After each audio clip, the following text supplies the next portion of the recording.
Vamos conversar com a professora Marilena Chauí, que é professora titular do Departamento de Filosofia da USP e um dos nomes mais relevantes, mais conhecidos do debate de filosofia no Brasil.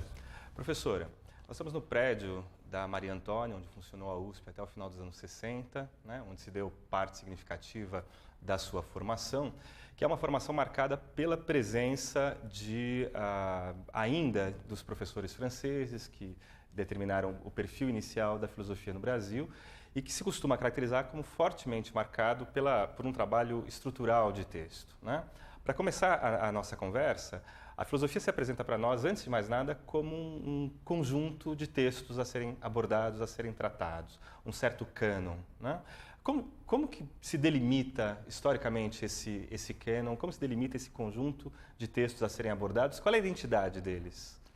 Não é possível estabelecer uma identidade, porque você pode estabelecer o cânon através de um determinado conceito de história da filosofia.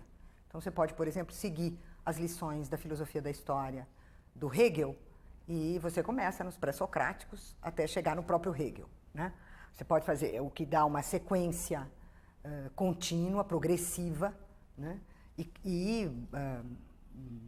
Fundada numa determinada concepção da temporalidade e da cronologia. Mas você pode estabelecer o cânon também de uma forma temática, né? E decidir que para determinados temas da filosofia há aqueles textos que são fundamentais. Eu diria que a marca do cânon, seja ele pensado à maneira temporalizada do Hegel, seja ele pensado de uma maneira tematizada, como foi a tendência da filosofia analítica, por exemplo, o que caracteriza a formação do cânone é a ideia de que você tem textos fundadores, que uma determinada ideia, um determinado conceito, um determinado problema, uma determinada questão, surgem e recebem a sua primeira formulação, aquela formulação que vai fazer um caminho, vai fazer um percurso, ela é considerada um momento fundador. Então, esse momento fundador faz com que os textos que se apresentam assim tenham que fazer parte do cânone. Então, eu diria que o cânone, embora ele possa ser pensado de formas variadas, se você vai a uma universidade inglesa, o cânone não é exatamente o da universidade francesa. Se você vai a uma universidade norte-americana, também não. Mas em todos eles, essa ideia de que você tem que trabalhar com os textos fundadores de uma questão, isso eu diria que é constitutivo da noção mesma do cânone. Ou seja, você trabalha com os clássicos da sua disciplina. Então, aí aparece o conceito de clássico, ou de texto fundador, como você diz, que é algo característico da identidade da filosofia, particularmente para quem olha ela de fora, né? Há algo curioso em trabalhar textos antigos ou tão antigos, às vezes fragmentos tão antigos. Em que medida que esse trabalho com o texto antigo e com o texto clássico é determinante na reflexão filosófica contemporânea? Não, o negócio, eu não penso dessa maneira, não. Eu não penso que eles se mantenham como uma referência para o mundo contemporâneo, apesar vamos dizer, deles serem temporalmente antigos. É que, vamos dizer, a diferença empírica dos tempos não atinge a presença ou a diferença, aí você vai ter que pensar em termos de presença ou diferença, da questão colocada. Então, a cisão entre o sensível e o inteligível. A cisão entre o sensível e o inteligível, os dois primeiros a propô-la são Parmênides e Heráclito. Se você disser, bom, hoje está resolvida a cisão entre o sensível e o inteligível, então, parabéns para nós, a filosofia deu um salto. Se não estiver, se a questão de saber se o sensível e o inteligível estão separados, se o sensível é um momento do inteligível, se o inteligível é aquilo que produz o sensível como sua aparição e sua aparência, enfim, qual é essa relação? Parmênides e Heráclito são tão contemporâneos quanto o Quine, o Derrida, ou o Horthy, ou o Habermas.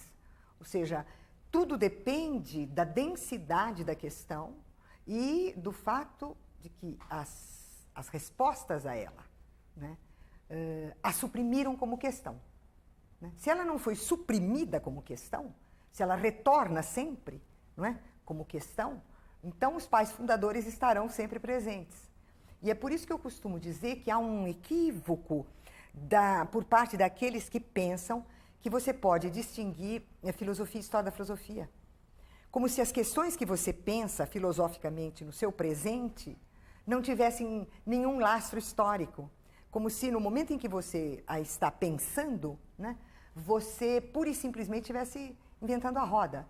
Eu considero, por exemplo, que uma questão importantíssima para a filosofia contemporânea é pensar a noção de virtual. Né?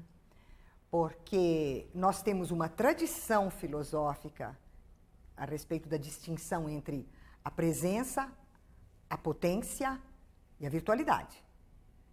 Uma distinção que as ciências também fazem. Ora, as novas mídias eletrônicas introduziram uma noção de virtual que não tem nada a ver com a maneira pela qual, no interior da história da ciência e da história da filosofia, nós pensamos o virtual.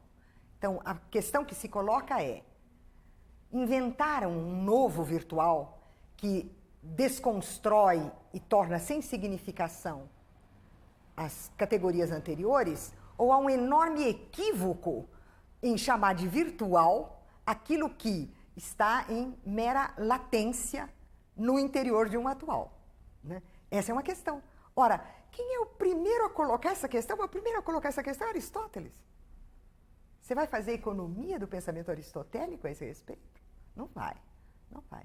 Então, eu penso que as questões filosóficas do presente, né, elas têm a sua especificidade, é o nosso tempo, o tempo de cada filósofo, que coloca aquelas questões fundamentais para ele. Mas o tratamento dessas questões não pode ser feito sem que se leve em conta o lastro da construção de conceitos em torno do problema. Então, filosofia e história da filosofia têm que andar juntas. Senão você se torna ou de uma arrogância, que é o próprio do ignorante, ou de uma ignorância brutal e ingênua. Porque você imagina que você está descobrindo uma coisa que provavelmente tem 20, 30 séculos antes de você, que já disse aquilo. Mas nesse sentido, então, Maria Helena, a gente não tem esse clássico e esse fundador, ele não se constrói a partir da contemporaneidade? E cada presente não constrói o seu passado e relê? A questão é, em que medida que a gente de fato tem esse passado se apresentando a nós? Porque Aristóteles lido a partir da virtualidade, segundo se apresentando no nosso cotidiano, certamente é diferente do Aristóteles lido num contexto distinto desse. Ah, sim. Eu acho que você colocou uma questão fundamental, porque eu penso que é a questão tanto para a elaboração de novos conceitos filosóficos, quanto para o modo de você abordar os textos e a história da filosofia. Eu parto de uma concepção que foi desenvolvida pelo Merleau-Ponty, que aparece não só nos trabalhos dele a respeito da história da filosofia, da história da literatura, da história da pintura, mas que aparece em outros que foram formados por ele, como Lefort, o Castoriadis, e é uma ideia com a qual eu trabalho também. A ideia do Merleau-Ponty é a seguinte: toda obra de pensamento, como toda obra de arte, ela nasce da experiência de uma falta. Né? Há uma falta a ser preenchida. E esse sentimento de uma falta a ser preenchida leva ao trabalho que produz a obra. Ocorre que, quando a obra se produz, o que se produz com ela é um excesso de significações, que faz com que uma obra de pensamento dê a pensar. Ela não é apenas aquela que oferece um pensamento, mas é aquela que, pelo excesso das significações que ela tem, dá a pensar, faz com que você possa pensar depois dela e a partir dela.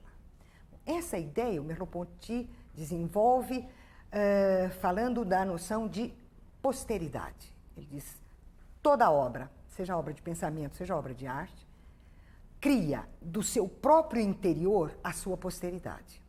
Ou seja, ela tem uma maneira de colocar as questões, de respondê-las e de deixá-las abertas, que suscita o trabalho dos que virão depois e que vão, por isso, lê-la de maneiras diferentes. Então, a diferença de leituras e as diferenças de interpretação, que em geral a gente considera que estão determinadas apenas pelas condições históricas do intérprete, na verdade elas estão determinadas também pelas condições imanentes à própria obra. Quer dizer, por que é que, na questão do virtual, eu não vou a São Tomás de Aquino? Por que eu vou a Aristóteles? É porque há algo na obra de Aristóteles, talvez algo que ele próprio não pensou, porque não cabia a ele pensar, mas que ele deixa para ser pensado e que nós podemos pensar, né? Então, eu trabalho muito com essa noção de que a obra nasce da percepção de que há uma falta, que a falta a obra anterior deixou uma falta. E eu vou prosseguir, vou cobrir essa falta, vou preencher. Só que, ao fazer isso, eu faço num campo, que é o campo da expressão, que é sempre um campo de sobredeterminação. De tal modo que há um excesso de significações e eu abro uma história. Eu capturo uma história que me antecedeu e abro uma outra, pela qual eu não sou responsável, né? Então, e essa obra só vai se realizar, na verdade, através das suas interpretações, então? Só. Aquilo que o Merleau-Ponty chama de a posteridade, o Lefort chama o trabalho da obra, né? E que eu chamo o poder do contradiscurso, né? Então, eu diria que as questões que se colocam para nós, né, ressoam no conjunto da história da filosofia. Agora, eu penso que quando você faz história da filosofia, há vamos dizer, uma perspectiva a mais que você tem que adotar. Porque eu estou falando do filósofo, né, que vai colocar questões a partir do seu presente, né, e vai pensar essas questões sabendo que elas têm um lastro em obras que foram deixadas, né? Bom, no caso do historiador da filosofia, é evidente que ele também parte do seu próprio presente, isso não há dúvida. Mas o que ele tem que levar em consideração é quais são as questões que o presente do filósofo colocou para ele. E notar, e aí eu vou te responder o que é que eu entendo por um clássico, observar que a maneira como ele responde a essas questões, né, não pode ser a nossa, porque entre nós e ele se passou a história. Mas o que ele deixa para nós? Ele deixa para nós a maneira como ele colocou aquelas questões, a maneira como ele se voltou para o seu presente, de que modo ele viu o seu presente como uma experiência que precisava ser pensada, como uma experiência que precisava ser levada até a dimensão do conceito, né? Então, eu acho que o historiador da filosofia tem que ver qual é o presente no qual a obra do filósofo vai nascer. Que questões esse presente estão colocando para ele? Que caminho ele escolhe para dar a resposta? E qual é essa maneira que permite que eu o retome? E eu vou te dar um exemplo. Eu trabalho, enquanto historiadora da filosofia, eu trabalho sobre Spinoza. Trabalho bastante Merleau-Ponty, mas eu trabalho Spinoza. Eu penso que há uma contribuição gigantesca na obra do Spinoza para nós, hoje, para a discussão do fundamentalismo religioso e de por que a religião aparece no campo da política, por que ela tem força mobilizadora e, sobretudo, por que a política passa a ser pensada como teologia política e como teocracia. Spinoza dedica uma obra inteira, o Tratado Teológico Político, a desvendar isso. Então, é um manancial para quem quer entender o nosso presente, apreender a maneira pela qual ele foi e tocou nos pontos centrais dessa questão. Então, é óbvio que eu vou tratar o fundamentalismo religioso à luz da geopolítica da região petrolífera e de minérios da Ásia e a luta imperialista para se apropriar dessa região. Não há dúvida que há uma determinação material, econômica de todas essas guerras. É claro que é isso. A questão é, por que essa guerra que tem essa determinação material econômica evidente aparece como guerra de religião? Por que ela se apresenta assim? E por que ela mobiliza os combatentes sob essa perspectiva? E é aí que Spinoza tem muito a dizer. Então, eu tenho uma relação com a filosofia que não dispensa a história da filosofia. Eu acho que a gente tem que se sentir parte, né, de um trabalho que começou antes de nós e que a gente quer que prossiga depois de nós, né?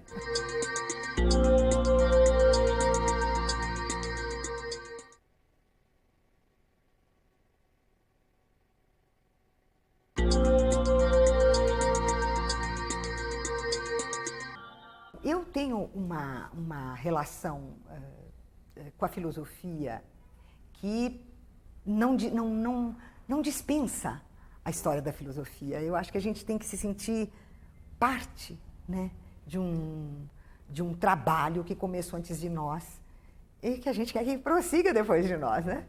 Qual a diferença de trabalhar autores tão distintos quanto dois autores importantes, me parece, no seu percurso, como Merleau-Ponty e Spinoza, justamente dessa perspectiva que você apontou? Deixa começar do começo, né? Num primeiro instante, o meu trabalho sobre o Merleau-Ponty foi feito sem que eu dominasse a filosofia clássica, né? E um dos meus professores disse, é preciso que você domine a filosofia clássica para poder trabalhar de uma maneira mais consistente com a filosofia moderna. E eu tinha uma velhíssima paixão por Spinoza, né?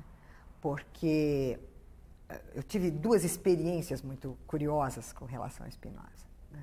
A primeira foi, meu primeiro contato com Spinoza foi me preparar para os exames vestibulares. Naquele tempo, a história da filosofia entrava. Então, no cursinho, a professora, que era aluna daqui da Maria Antônia, deu Descartes, tranquilo entender Descartes. E aí ela deu Spinoza e mandou que a gente lesse o Tratado da Reforma da Inteligência. Já a aula dela eu não tinha entendido praticamente nada. E quando eu abri o tratado, e é um instante em que ele diz, bom, porque temos uma ideia verdadeira, e o bom método não é oferecer regras, o bom método é o método reflexivo, que reflete sobre o método que vai... Eu falei, não, eu fechei. E disse, isso é a coisa em si. É inalcançável, inatingível, é impossível. E torci para que não caísse Spinoza no exame. Não caiu. Aí, quando eu fiz o curso de História da Filosofia Moderna, o professor Lívio Teixeira, que era um especialista em Spinoza, deu um curso sobre a ética. E quando ele terminou, sobretudo ele fez uma análise... Aqui nesse prédio, lá embaixo, naquilo que era chamada a Sala 1. Né?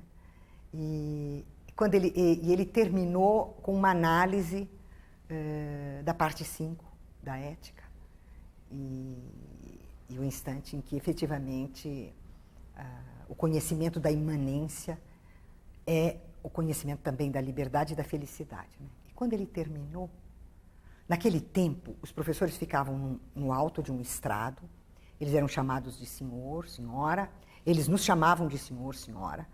Uma classe quando ela era numerosa, ela tinha 8 alunos, né? E havia uma distância e uma cerimônia mesmo, né? E eu estava sentada no fundo da classe. A gente não fazia perguntas, não levantava a mão, não se intrometia. E eu não pude me conter. Eu levantei a mão e disse: professor, eu procurei isso a minha vida inteira. Uma relação com Deus sem a culpa. E aí ele disse para mim: e é a primeira vez que eu vejo o amor intelectual de Deus ao vivo. Então, eu decidi que o clássico com quem eu ia conviver seria o Spinoza, porque eu tinha uma longa história, né, com o Spinoza. Primeiro por não entendê-lo e depois por desejá-lo, né? E o que é curioso é o seguinte: Merleau-Ponty praticamente não leu Spinoza. Ele e Sartre falam várias vezes de Spinoza e dizem bobagens, né, sobre Spinoza. Porque o que eles falam sobre Spinoza foi o que o Kojève, nas aulas sobre Hegel, dizia para eles. E o que o Kojève dizia era a maneira como o Kojève interpretava e o que o Hegel tinha dito sobre Spinoza. Então, é de quinta mão aquilo que o Sartre e o Merleau-Ponty dizem sobre Spinoza, que é bobagem, só dizem bobagem, né? Ocorre que há 2 aspectos na filosofia do Spinoza e na do Merleau-Ponty que os aproxima demais.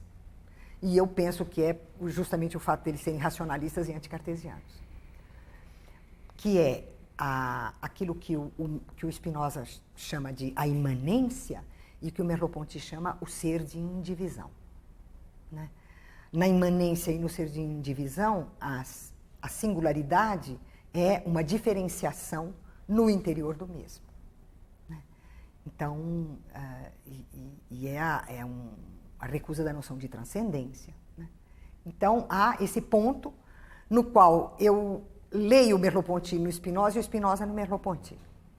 E o outro é o tratamento dado ao corpo, né? Quer dizer, no Merleau-Ponty, a encarnação da consciência ou a corporificação do espírito é o núcleo, é por isso que a filosofia dele é uma fenomenologia da percepção. Então, é um tratamento inteiramente novo que ele dá para o corpo, né? Que o cartesianismo do Sartre o impediu de ter essa mesma relação. O Sartre deixou o corpo lá no em si, né?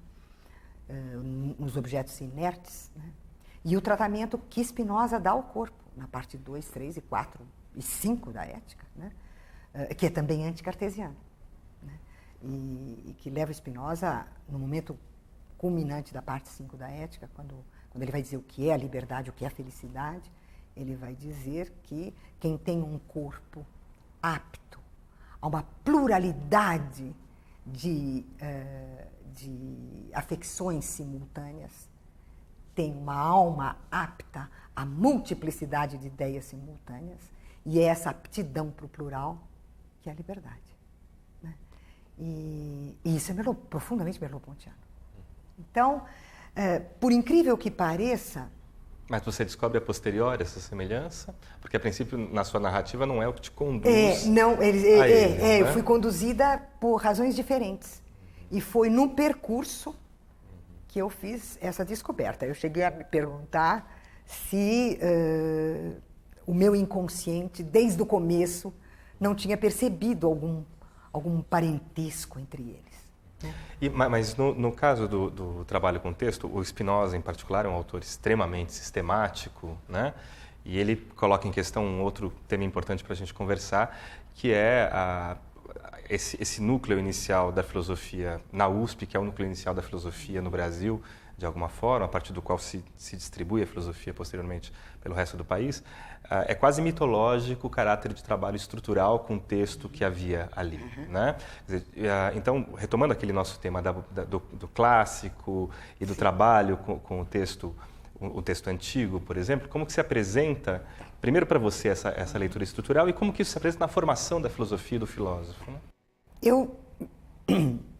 Como eu fui formada na perspectiva da leitura estrutural, eu não consigo me aproximar de um texto de outra maneira.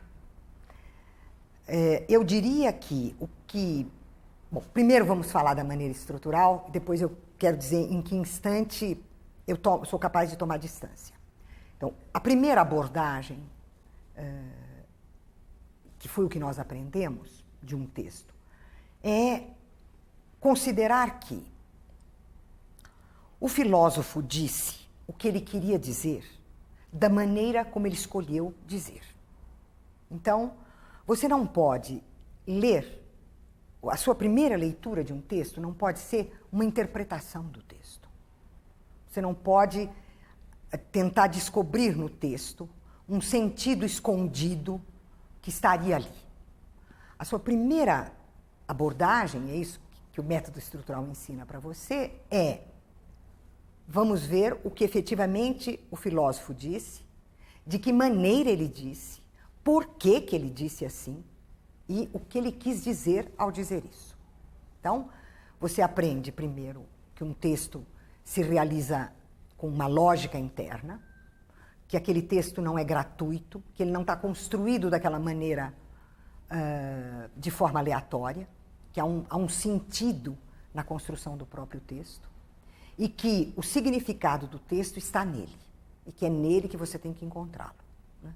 Então, você aprende a encontrar os momentos do texto, as diferentes etapas da argumentação, o que é central e o que é secundário, o que amarra os diferentes elementos que entram na argumentação do filósofo.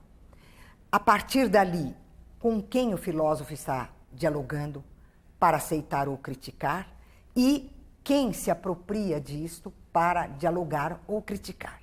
Então, quando você termina a leitura, você compreende o que está ali. Isso posto, um defensor do método estrutural para ali. Eu, merleau-pontianamente, não paro ali. Quer dizer, aí eu acho que está dada a condição para você passar à interpretação do texto, né? De considerar que o texto não é apenas essa representação perfeitamente construída, mas que o texto é feito de dificuldades, de lacunas, de subentendidos, de implícitos, de tácitos, de referências, né, múltiplas, que neles apresente a cultura de todo o seu tempo, que a história na qual esse texto foi escrito não é um contexto exterior a ela, porque a leitura estrutural te leva a essa ideia de que você tem o texto, né, isolado, e fora um contexto, né, e que você não deve explicar o texto pelo contexto. Eu concordo inteiramente. Não há que explicar o texto pelo contexto, porque não tem contexto. O texto é parte integrante da história do seu tempo. Então, o que nessa história suscita o texto? E o que o texto contribui no interior dessa história? Então, há uma relação de imanência entre o texto e o momento, as circunstâncias da sua produção, né, que te permite interpretá-lo, né? Então, eu diria que, eu estou convencida, mas isso é porque eu fui educada assim, né? Mas eu estou convencida de que sem a leitura estrutural, você não entende um texto. Você não tem como entender. Ela é pressuposto à formação do filósofo. Ela é pressuposto. Ela é pressuposto. Tanto que, mesmo no nosso departamento, onde há posições as mais variadas, digamos que 80% dos professores são contrários ao estruturalismo em filosofia, aos que são de tendência analítica, aos que são de tendência fenomenológica, como é o meu caso, aos que são de tendência marxista. Todos, entretanto, como professores, praticam com seus alunos o método estrutural de leitura de texto. Nenhum professor do meu departamento recusa que isto seja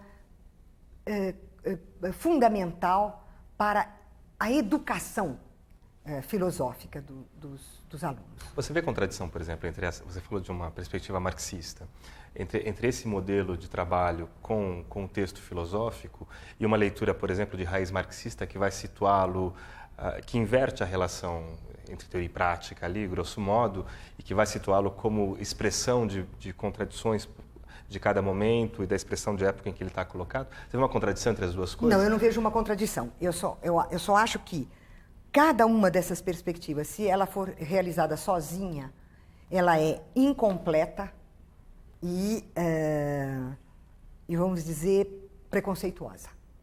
Você tem que realizar as duas ao mesmo tempo. Que você vá do texto às condições materiais da sua produção, ou que você vá das condições da produção material do texto ao próprio texto, não tem importância. Qual é o trajeto que você vai fazer? O fundamental é que, ao chegar no texto, o aluno tem que aprender a ler esse texto à maneira estrutural. Ele tem que saber qual é o tempo lógico desse texto, qual é a estrutura interna que esse texto tem, quais são os argumentos fundamentais, quais são as questões. Ele tem que entender isso.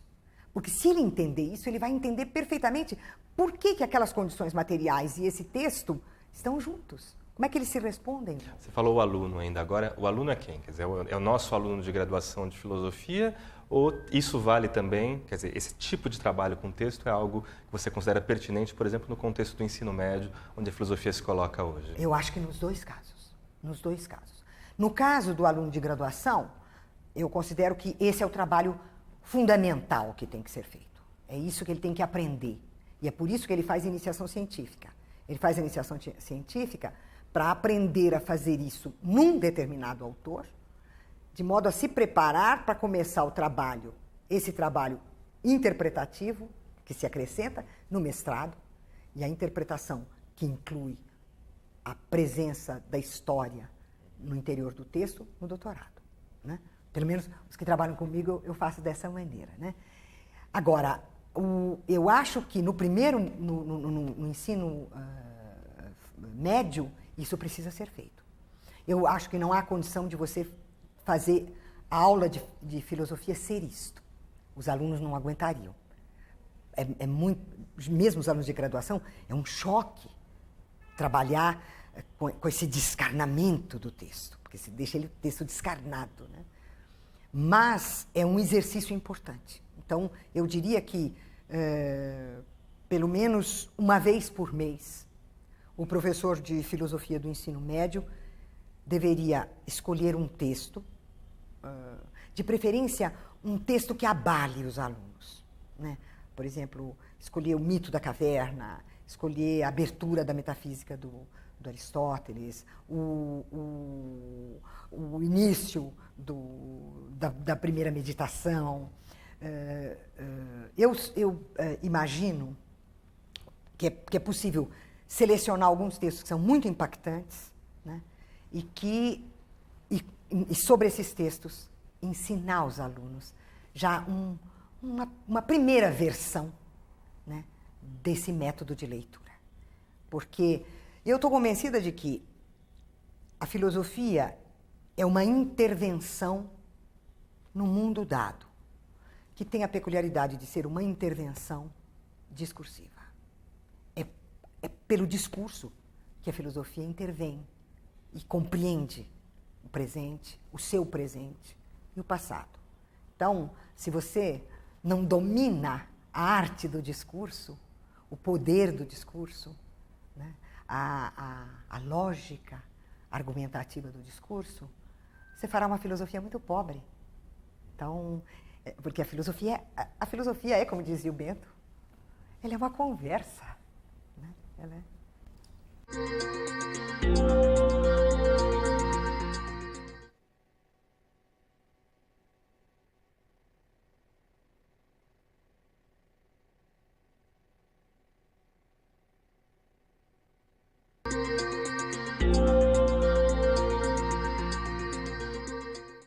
Eu estou convencida de que a filosofia é uma intervenção no mundo dado, que tem a peculiaridade de ser uma intervenção discursiva. É pelo discurso que a filosofia intervém e compreende o presente, o seu presente e o passado. Então, se você não domina a arte do discurso, o poder do discurso, né, a lógica argumentativa do discurso, você fará uma filosofia muito pobre. Você também é historiadora da filosofia, né? De que maneira que se apresenta como um problema diferente fazer o trabalho sobre um autor de investigação filosófica ou construir uma historiografia da filosofia? Olha, eu acho que há várias, né? Vamos começar. É claro que as que eu vou mencionar, eu acho que com as novas mídias estão superadas. Foram dificuldades que eu encontrei ao trabalhar. A primeira é a questão das fontes primárias, né? Porque você não pode fazer um trabalho sério de história da filosofia se você não trabalhar diretamente com as fontes primárias, né? Quanto mais antigo é o filósofo e quanto menos ele foi comemorado na história da filosofia, mais difícil é o acesso a essas fontes, né? Hoje eu digo que isso é questão do meu tempo, porque no meu tempo a gente tinha que ir para a Europa, né? E no meu tempo não existia xerox. Não é que não existia internet, não existia xerox. A gente copiava nos cadernos. Eu tenho caixas de cadernos com cópias de autores holandeses, alemães, franceses, ingleses do período. Você tinha que copiar, porque só tinha aquele exemplar. E não podia, não havia como comprar, era uma obra rara. O máximo que você podia fazer era o microfilme. Mas nós, na nossa biblioteca aqui em São Paulo, não tínhamos nem leitora de microfilme. Então, não adiantava fazer o microfilme, porque não tinha nem como ler. Então, primeira dificuldade é o acesso às fontes. Eu diria que, hoje em dia, essa dificuldade é praticamente mínima, né? Os novos meios, né, permitem que você tenha acesso a isso. A segunda dificuldade está ligada à maneira como se estruturou o ensino médio na parte das humanidades. O fato de que os estudantes chegam ao curso de filosofia... Quando eu cheguei ao curso de filosofia, eu sabia latim, eu tinha aprendido latim durante os 4 anos do ginásio, os 3 anos do colegial. Eu traduzia Cícero, Virgílio, Horácio, né? Eu tive no colegial grego. Nós lemos Sófocles, lemos Odisseia, né, em grego, além do inglês, do francês, do espanhol, né? Então você chegava à filosofia já conhecendo as línguas dos textos originais. Hoje os estudantes chegam, mal conhecem um pouco de inglês, a menos que eles tenham feito algum curso especializado em alguma escola fora do currículo, não é? Então, você tem que mandá-los para fazer latim, para fazer grego, para fazer francês de verdade, inglês de verdade. Então, há todo um trabalho preparatório, né, fazer alemão, né, para que ele possa chegar aos textos. Trabalhar os originais. Trabalhar, né, os originais, né? Então, eu diria que, se no meu tempo não havia xerox, eles não têm as línguas que precisam saber. Então, um problema compensa o outro. Então, eu penso que o primeiro problema é esse. O segundo problema que eu vejo é o fato de que, com raríssimas exceções, e eu considero que o Estado de São Paulo faz parte dessas exceções por causa da FAPESP, há falta de infraestrutura, de excelentes bibliotecas, né, que deem aos estudantes o material com que eles precisam trabalhar. A outra coisa é, como eu tenho essa visão de que há uma imanência do texto à sua história e da história ao texto, eu considero, pelo menos os que trabalham comigo, eu considero indispensável, terminada a fase estrutural da leitura, fazer um trabalho histórico, que é conhecer as condições econômicas, sociais, políticas, culturais, as obras de arte do período, os pensadores do período, os principais textos do período, ou seja, as questões, se é um filósofo do século XVII, as questões religiosas colocadas, as questões colocadas pela relação entre religião e política e assim por diante, ou seja, há uma série de questões que são constitutivas do próprio texto, né? Ou questões relativas à maneira como o filósofo, no seu próprio texto, está tomando posição com relação a ideias que estão estabelecidas na sua época. Eu vou te dar um exemplo minúsculo, mas que pode ser significativo.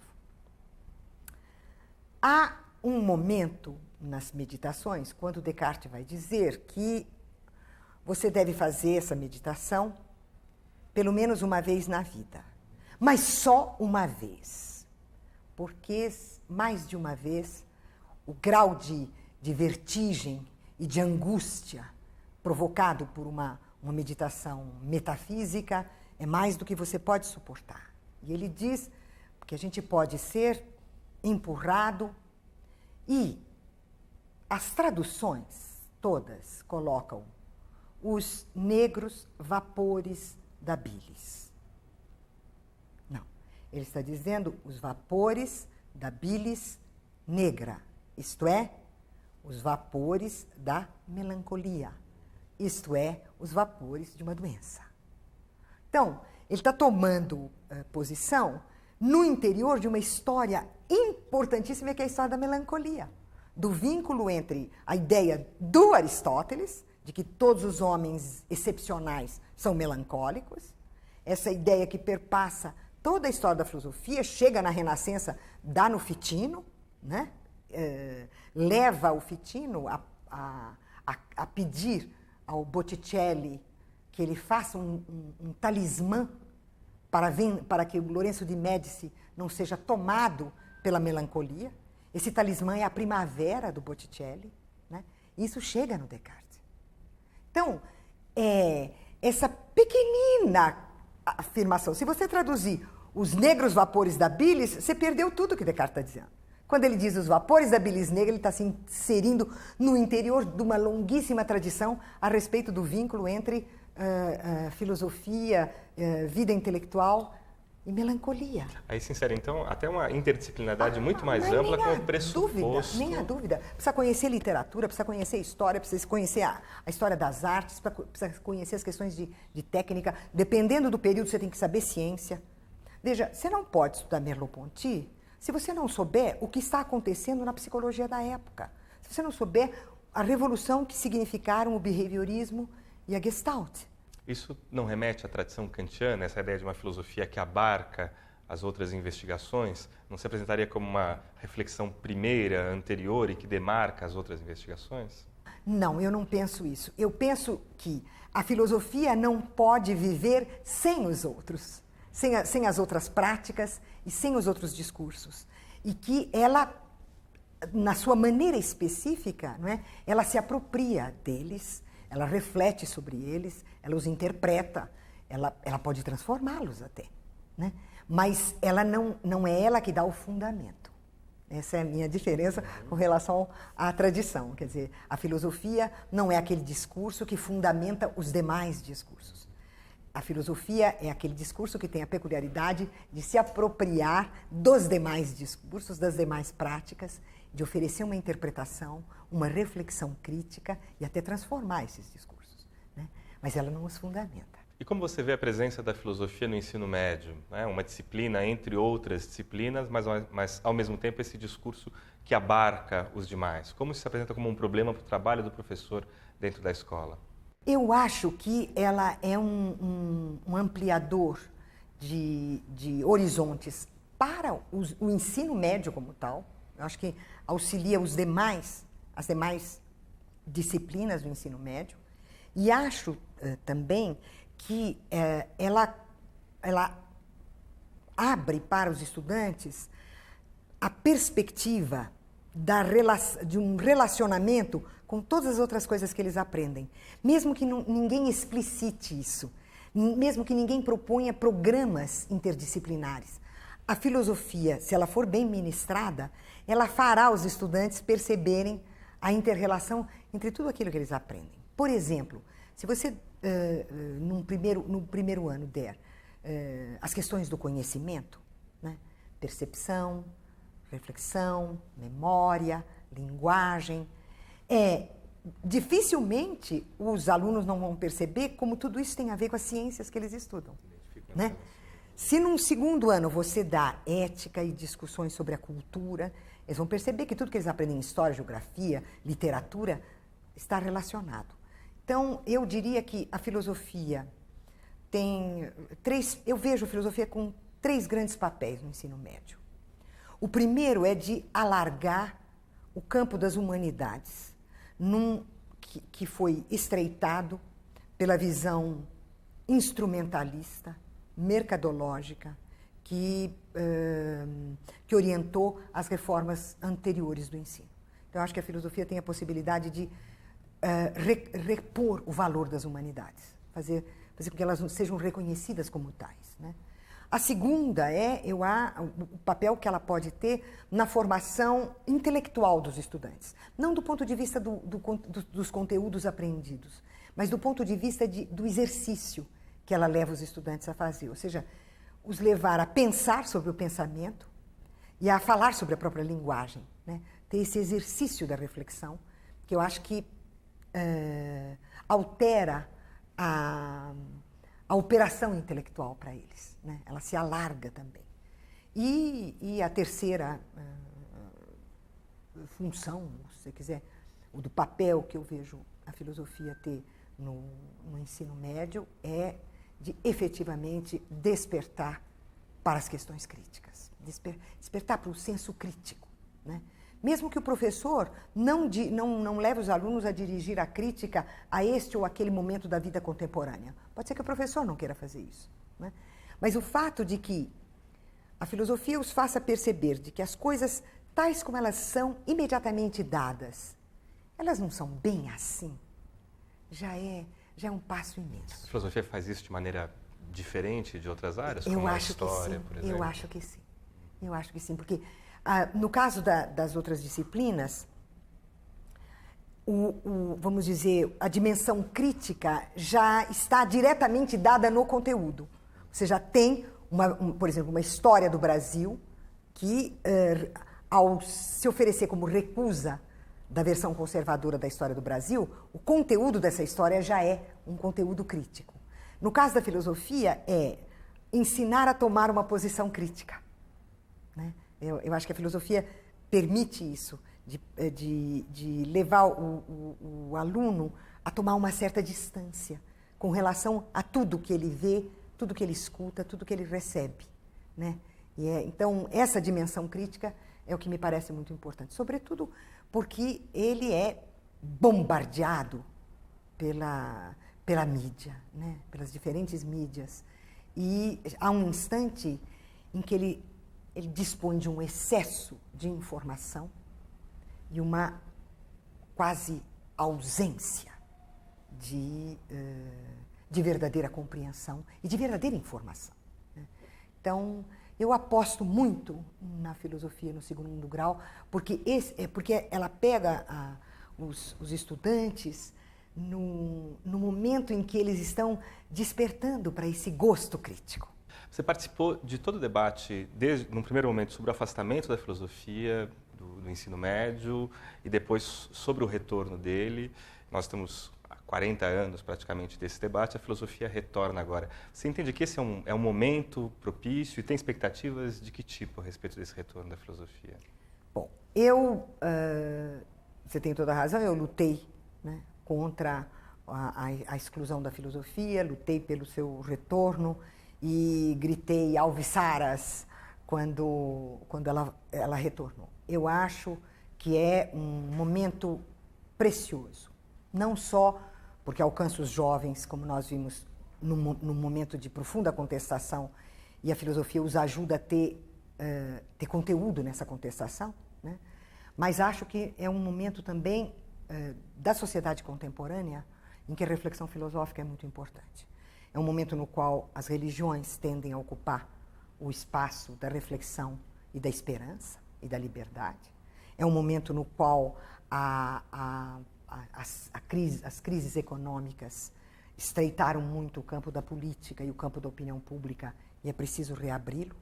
Então, eu vejo o papel político, o papel cultural e o papel psicológico mesmo do retorno da filosofia como muito positivo.